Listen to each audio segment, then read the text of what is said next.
Many of you know Karen. She serves as the Senior Director of Transportation Planning at the Tampa Downtown Partnership. She is considered a TMO and so has worked on a lot of FDOT projects and a lot of TDM projects. And in her role at the Tampa Downtown Partnership, she manages all aspects of transportation, parking, and access throughout downtown Tampa. She really is a true advocate for transit and transportation. And so, oh, Christine flipped all the slides. Sorry, I didn't see those. So I just wanted to share a little bit what I knew about Karen. So you can I love these photo choices. You can see the top one. I always remember that helmet, Karen. So Karen is riding with one of her children, and that was that at the cyclovia? Because Tampa used to have or not a cyclovia, a criterium. Tampa used to have a crit. And so I just remember that day because we got that helmet for her, and she was riding around with her son, who's now grown. Then Karen has also been a Do the Local Motion walking advocate. So there she is with, looks like she has her megaphone there talking to everyone. And then you can see, I just want to point out, Karen will put on a reflective yellow vest and lead tours. I can see several people I know in that photo. And also, I don't know if you know Karen's famous, but she went viral, and it always is about transportation, right? So if you haven't, look it up. You can see that picture from a news story, and maybe Karen will tell you about it. I'll let you just lead off and tell them about that photo, but it went viral. I mean, it was on news stations worldwide. And so, Karen, I'm going to turn the time over to you. You might want to tell them what that photo is, if that's a real alligator there. Yeah, thanks, Julie. Yes, that was Labor Day last year, and I did go viral. I got media calls from all over the country, I mean, all over the world. And then the Queen died, and then that was the end of my fame. So, but yeah, that was on I-95 near Melbourne, Florida. And I was like, you guys, I was driving. I was like, you guys, I think that's an alligator on the back of that car. And some media person actually looked it up, and that alligator was legally hunted, and it was legal to transport it in that manner. So, so let's see if Christine, if you'll stop sharing, I will take over the control here. Okay, so let me just pull up the presentation. All right. So welcome everyone, and my colleague Casey Bauer is going to jump in at the end to tell you about some other stuff we're doing outside of DASH. But DASH stands for Downtown Area Shared Hubs. DASH is also the name of several other transit services across the country. So one of the first things we had to do was talk to a trademark attorney to make sure we were even allowed to use the name, which luckily came back and said, yes, you are. That's me. So I'm going to just give you a real quick, brief history of transportation in downtown. It's okay if you're not that familiar with Tampa's downtown, but we've had kind of many starts and stops of trying to move people within our downtown area. HART, our local transit agency, has run a couple different iterations of a rubber wheel trolley service, different routes, different names, different hours, different fares. And then we had Coast Bike Share introduced, I think it was 2014. And then our streetcar, which is a little over 2 miles in length, thanks to a grant from the Florida Department of Transportation, with a match from the City of Tampa and the Tampa Downtown Partnership, that went fare free, and ridership has doubled, if not tripled at times. So that's been a real success story with hopefully, hopefully we'll get some extension to that line soon. And then, of course, we have shared e-scooters and bikes added to our fleet. Because the in-town trolley rubber wheel was never really that successful, I was able to cobble together some funding, including from FDOT, the Federal Highways Administration, the City of Tampa, the private sector, and we started this point-to-point on-demand micro-transit service. And you can see we used all electric Chevy Bolts. We actually started with street legal golf carts, low-speed vehicles, transitioned to Chevy Bolts, which was a more comfortable ride for the passengers and better battery life. And you can see from the two bottom slides our demand was kind of all over the map. It didn't really make sense. The trips really wouldn't be that well served with a fixed route, kind of straight line trip. These were some of the stats we had. We ran the service for about 5 years. It was kind of a COVID casualty. Our downtown has changed quite a bit since then, but these are some of the stats. If you're a transit nerd, you know, some of these numbers will mean something to you. And each year we tried to make the service a little bit more transit-like, including introducing a shared ride. But we carried about 500 passengers a day, so it was a very well-loved service, to the point where it was a little bit loved to death at times. So people were experiencing wait times of like 45 minutes to get a ride. So what we've done is try to come up with, and basically every meeting we went to, people always ask, when are you bringing back the downtowner? It was a little bit dicey to continue to get grant money year after year. And it was always whether or not we're going to get it. So we tried to come up with a new model that we could fund in-house. I'll talk about that. And then try to get at some of the lessons learned from the downtowner. So let me stop sharing and we'll just show a quick video that kind of explains what the service is.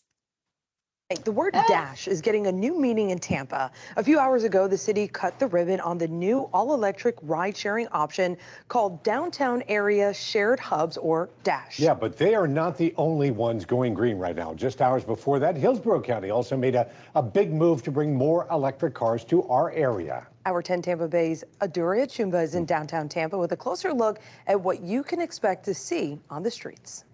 Starting tomorrow, look out for these bright yellow Teslas. They're offering point-to-point rides from places in downtown Tampa. Think of them as your modern-day yellow cabs, only this time they're all electric powered and right here in downtown Tampa. How cool is it that we get to drive Teslas around downtown Tampa, right? So I'm not saying that was a major motivator, but it's not a bad deal. It's a new, distinct way of getting around. Moving swiftly through the streets of downtown Tampa. That's what we're doing. For just $2 per person, up to 4 riders can dash between 20 downtown hubs emission-free. We have 7 neighborhoods in downtown, so this gives you the opportunity to come into downtown, stay in one spot with your vehicle, then bounce around via dash. We're doing it with sustainability and with minimal environmental impact to the area. This service coming on the heels of Hillsborough County's plans to add more EV charge stations throughout the area. This morning, the county's transportation planning organization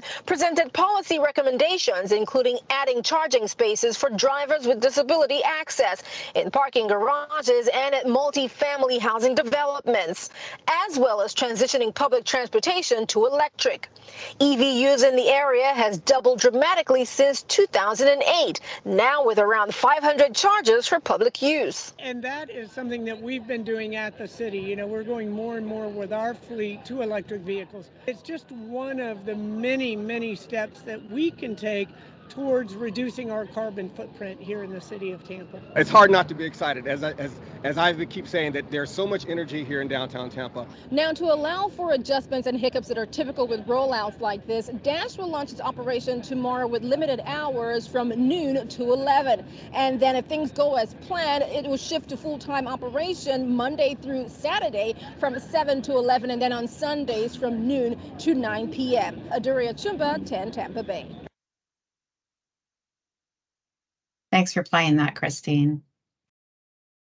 All right, so let me go back to the presentation.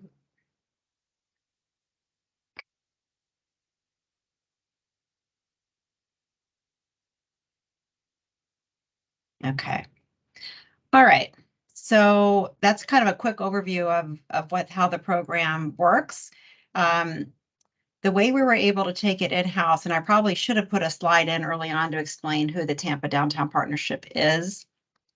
There are some organizations like ours throughout the state, but we are a private nonprofit that has a contract with the city to basically help manage downtown. So we have legally defined boundaries where we provide our services. Casey and I are the 2 people on staff who focus on transportation and planning issues.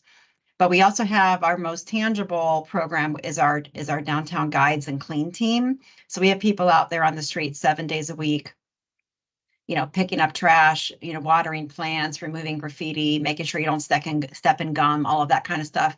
And then we've had downtown guides roving around almost like an on-the-street ambassador or concierge. So what we've done is evolved that program because these the drivers of the vehicles, they have a captive audience when people are in the car with them. So we've kind of transitioned our program. Now we also have added downtown ambassadors who are the drivers. So they have gone through a pretty extensive training process, learning all about downtown, learning how to get around downtown, everything going on. And then Casey and I also made them sit through a bicycle-friendly driver training and talked them, gave them some pretty stern lectures about how to drive around people who are walking and biking, et cetera. So that's how we're able to bring the whole program in-house now, because we've combined both the street team budget with the transportation budget. So, and the whole program budget is around $700,000 a year for the Dash service. Go on to the next slide. So as mentioned in the video, we're no longer a point-to-point service. We are a hub-to-hub service. This is a transit model that's been in operation in a couple other places, so we didn't totally invent anything new. But basically, you pull up the app, you say where you are and where you want to go, and the app will direct you to walk to the closest hub. We try to distribute the hub so anyone shouldn't have to walk more than about 5 minutes, and then it'll drop you off at the closest hub to your destination. That will hopefully get at some of those long wait times. This will also help with more of the shared ride service. And then we also try to integrate with transit. We're trying to be a complement to the service that's already out there. So for instance, if your ride logistics could be delivered via the streetcar service, then the app will tell you to take the streetcar. We've already had a couple complaints about that, but we feel like we are training people to take transit, and hopefully maybe we'll even put ourselves out of business at some point. So we're okay with that. The other integration with transit we have at this time is if you have already paid your $2 to ride the bus, we don't want you to have to pay again $2 to get to your first mile, last mile workplace. So we are offering a free transit tour from the main bus hub on the north end of downtown called Marion Transit Center. So again, $2 per person, and then you can see pretty robust hours there. We're trying to meet, a lot of different trip needs. Okay, and then this is a little brochure we've put together on trying to explain to people how to use it. It's a new concept for Tampa, so people have been asking a lot of questions. We just cut the ribbon, so service will be 2 weeks old this week.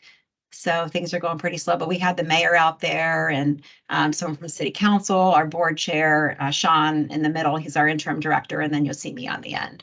We're wearing the Dash hats.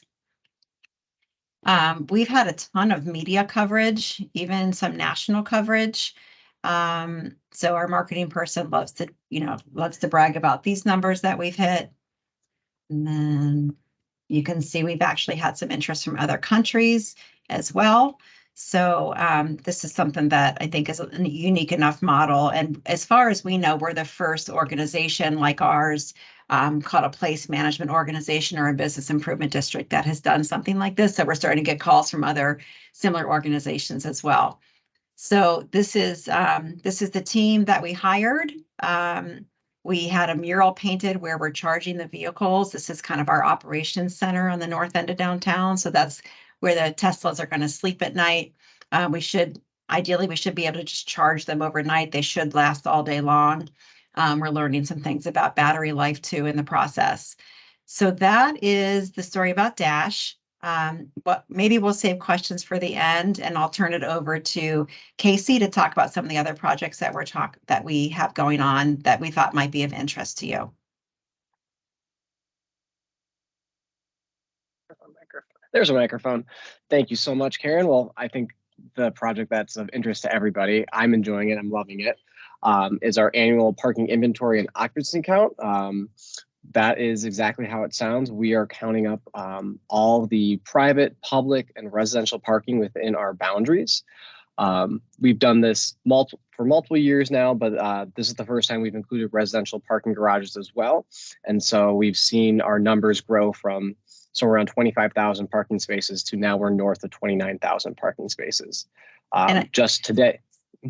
I was just going to say, and this all resulted from us doing a downtown parking plan a couple years ago. At the time, this is all pre-COVID, but at the time, everybody said downtown's parking problem needed to be serviced by the city building a new parking garage. This crowd in particular understands that that's not the highest and best use of downtown land. So we tried to capture where all the parking is, and then we went and counted it. So we're doing that again so we can show that nope, we've got plenty of parking. We just need to really share it better or get people to understand that they need to, be able to walk a couple blocks. Yep. We're tracking everything from the hourly rates to the low and high monthly rates for both private and public garages and lots, as well as if they provide EV charging, how many EV charging spaces there are. Today, we've just sent out our street team to do occupancy counts of the surface lots. Our occupancy counts are happening on Tuesdays and Thursdays between 9 and 11 and 1 and 3, which matches up with the city of Tampa's own parking occupancy and inventory that they are doing as well. So we can kind of relay to see if since COVID, parking patterns and behaviors have changed, so then we can feed that information back into a heat map and as well as to incorporate that into our parking plan. So it's very, very exciting. I know I really am just telling all my friends and family, if you ever have to park in downtown, I know exactly where they're going to park. So it's been pretty cool to look under the hood and really dig deep onto that. Micromobility hubs. Casey, I'll just add, sorry I keep interrupting you, but I'd also like to add that one of the reasons we do the occupancy counts is to help diminish the reliance on people having a monthly parking pass. We're really trying to advocate, and I guess technology plays a role here, that maybe there's some kind of frequent parker pass, but it doesn't have to be locked into monthly. We're hoping to get people where they make those daily decisions, whether or not they drive. So maybe it's a beautiful day and they can bike one day or take transit or work from home or carpool, all the TDM strategies that we love to talk about. But if they're locked into that monthly parking pass, then they're probably just gonna say, oh, I'm just gonna drive, it's easier. So we're trying to use this parking data to help tell that story as well. Yep, and already starting to see some of that information come in.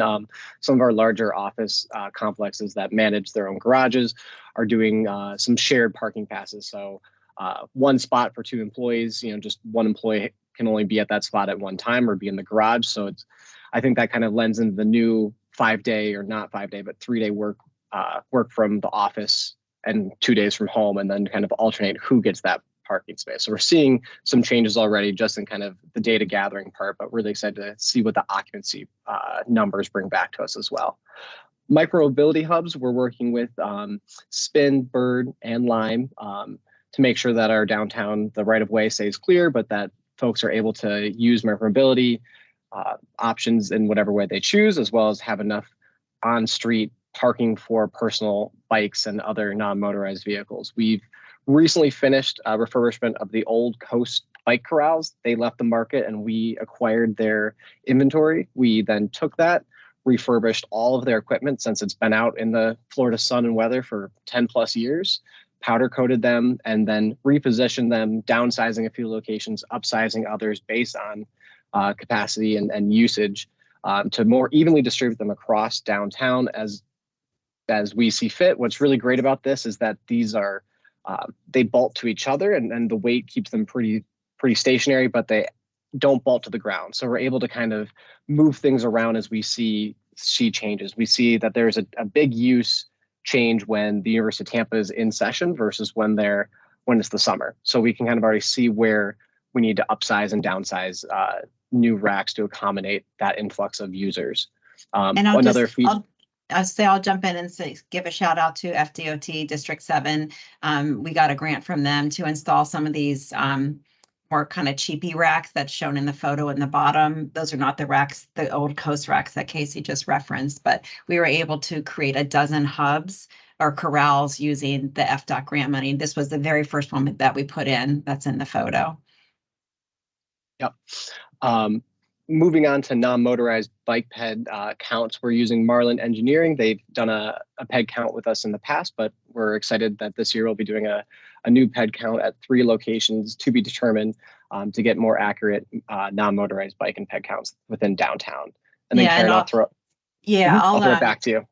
The photo that's in the top corner, that is an illustration that we got back from the bike ped count we did on Franklin Street in downtown Tampa. For those of you who are familiar, one of the things we're trying to talk about is, do we need all these traffic signals in downtown that are less convenient for pedestrians? So we were able to use this data to justify removing one of the traffic signals on the south end of that block. What we showed using the data was that there's more people walking and biking and scooting on Franklin than there are driving. So that was a pretty easy case to win. And the signals along Franklin Street in particular are kind of at the end of their useful life. So it's actually going to be a cost saving for the city. And we're looking forward to coming up with some new use cases for the new round we're going to do of the counts. And DOT, by the way, I think it's my understanding that each district has some equipment that they can lend. So for those of you who are in other districts, you might want to look into that.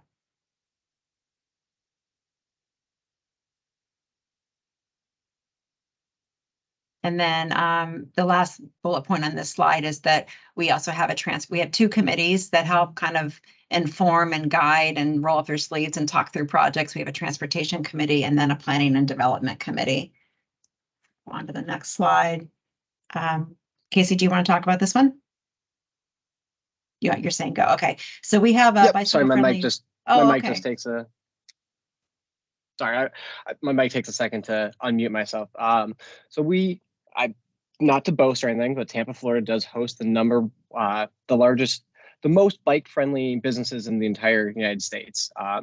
We're really proud of that. It's a distinction that we hold with honor, and we're always making sure that we're getting more folks. So we're actually working with a few businesses, including Eulalie and the Columbia Cafe, to renew their bike-friendly businesses, as well as add a few more into our network to improve that infrastructure. That goes from visiting the owners and in this case the restaurant employees, giving educational talks about bike safety, how to operate a vehicle around a bike, how to be a safe bike commuter, and then also working with businesses to make sure that they have good facilities for those bike commuters, both the public and the private as well. So both people coming to their business who are on bikes and for their employees that are taking bikes to get to their business. Yep. So Fort Collins is right on our heels. So we're always trying to get more businesses to join. And then the last one is we have tried to use paint as a visual cue to slow down traffic. So the pictures on the right and left are either kind of like decorated curb extensions we've done with ground murals or intersection murals. The one on the right was also tried to double as a wayfinding project. This is one of the stretches of our downtown river walk that has to go up and over the water. Over a road to get back down to the river. So we're trying to kind of just send those visual cues for the pedestrian path on how to get there, and then beautify what's, surround an area that's surrounded by several museums and performing arts center. And then the picture in the middle is we worked with the city of Tampa to identify convenient areas to have covered bike parking. And then again, we partnered with an artist, which has been really fun to work with artists on transportation projects, but we were able to, not only put in bike parking, but make it look really nice. And those have held up well over the years. We're talking now with the city about potentially making those even more of maybe an enclosed environment, or we don't know exactly how that's going to land yet, but we think there's room for improvement there. So that is the last slide. And now I think we can answer any questions.